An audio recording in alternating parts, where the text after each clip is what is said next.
بسم اللہ الرحمن الرحیم۔ سامعین و ناظرین مکرم، آپ کی خدمت میں یہ مسئلہ پیش کرنے لگا ہوں کہ نظر بد اتارنے کے لیے مرچیں جلانا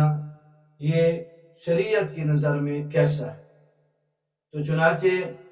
یاد رکھیے گا کہ نظر بد اتارنے کے جو طریقے ہیں وہ کبھی مرچیں جلا کر، کپڑا جلا کر یا پانی کے ذریعے، یہ ان طریقوں سے نظر بد کا اتارنا درست تو ہے، لیکن یہ شرط ذہن میں رہے کہ ان میں کوئی کفریہ کلمات یا ایسی الفاظ جس کا معنی معلوم نہ ہو وہ نہ پڑے جائے۔ اس شرط کو ملحوظ خاطر رکھتے ہوئے وہ مرچیں جلائی جائیں یا کپڑا جلایا جائے یا پانی کے ذریعے، ان تمام طریقوں سے پھر نظر بد کا اتارنا یہ درست ہے۔ چنانچہ فتاوی محمودیہ میں ہے کہ نظر بد اتارنے کے لیے مرچیں وغیرہ پاڑ کر آگ میں جلانا یہ درست ہے، جبکہ خلاف شرع چیز اس پر نہ پڑی جائے اور خلاف شرع کام نہ کیا جائے۔ مثلا کسی دیوی دیوتا وغیرہ کی دہائی دے کر ان کو جلایا جائے یا کسی جن اور شیطان سے مدد اور استعانت لی جائے۔ لیکن یاد رکھیے گا، اس سے بہتر حضور اکرم صلی اللہ علیہ وسلم کے وہ ارشادات ہیں اور آپ صلی اللہ علیہ وسلم کے بتائے ہوئے عمل ہیں کہ نظر بد اتارنے کے لیے کیا کرنا چاہیے۔ چنانچہ جناب نبی کریم صلی اللہ علیہ وسلم کی احادیث سے جو ہمیں معلوم ہوتا ہے وہ یہ ہے کہ نظر بد اتارنے کے لیے سورہ فاتحہ،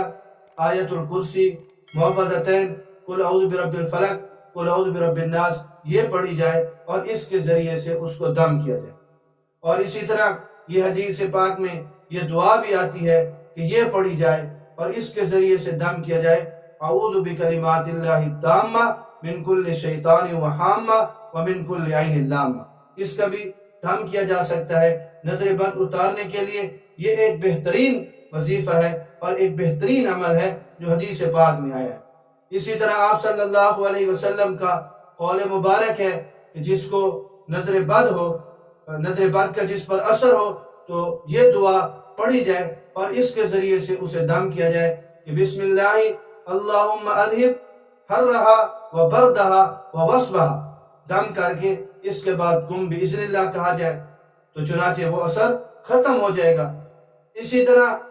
سورۃ القلم، نون والقلم وما یسطرون، 29ویں پارے میں